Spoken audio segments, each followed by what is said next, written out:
शुभ उदय बच्चों। हिंदी की कक्षा में एक बार फिर से आप सबका बहुत बहुत स्वागत है। आज हम पढ़ेंगे अध्याय नंबर 13 जिसका नाम है प्यारे दादाजी। इधर देखिए, प्यारे दादाजी। हमारे दादाजी बहुत अच्छे हैं। उनके बाल कुछ सफेद हो गए हैं, पर वे एकदम स्वस्थ हैं, चुस्त और फुर्तीले। हमेशा हंसते मुस्कुराते रहते हैं।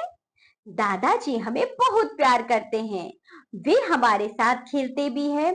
हमें उनके साथ खेलने में बड़ा मजा आता है। कभी कभी तो वे ऐसे खेलते हैं जैसे हमारी तरह बच्चे हों। वे कभी मुझे पीठ पर बिठाकर घोड़ा बन जाते हैं तो कभी बंदर की तरह उछलते कूदते हैं।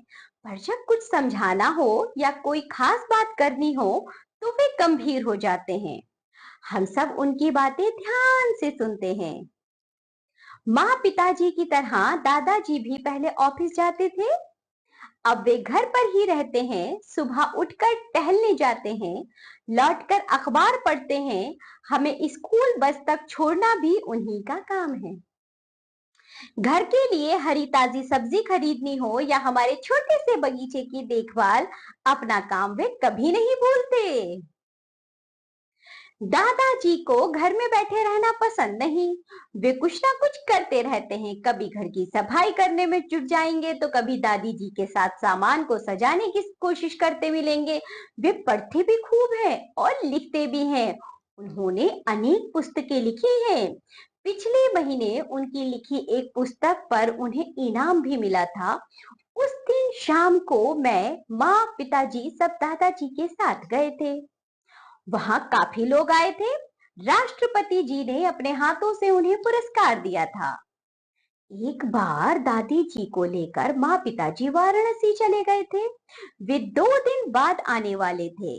घर पर मैं, बहन प्रज्ञा और दादाजी थे। हम लोगों ने खूब शरारतें की, लेकिन एक गड़बड़ हो गई।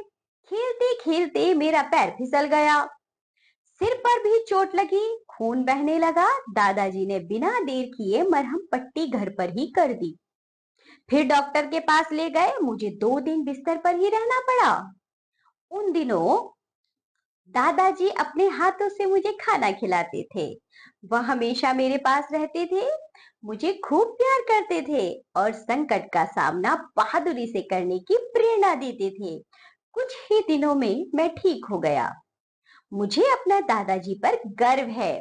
ईश्वर करे सभी को ऐसे ही दादाजी मिले। तो बच्चों, ये थे एक प्यारी सी कहानी जिसमें मेरे दादाजी के बारे में बताया गया था। बच्चों, जो आपके दादाजी हैं वह कैसे हैं आप भी बताइए। अपने दादाजी, दादी जी, नाना जी, नानी जी से बच्चों आप खूब प्रेम करिए, उनसे बातें करिए, उनके साथ मस्ती करिए, उनके साथ खेलिए और उनसे अच्छी अच्छी बातें सीखिए। इसी के साथ ये पाठ होता है यहाँ समाप्त। अब हम मिलेंगे आपसे अगली कक्षा में। तब तक के लिए बाय बच्चों।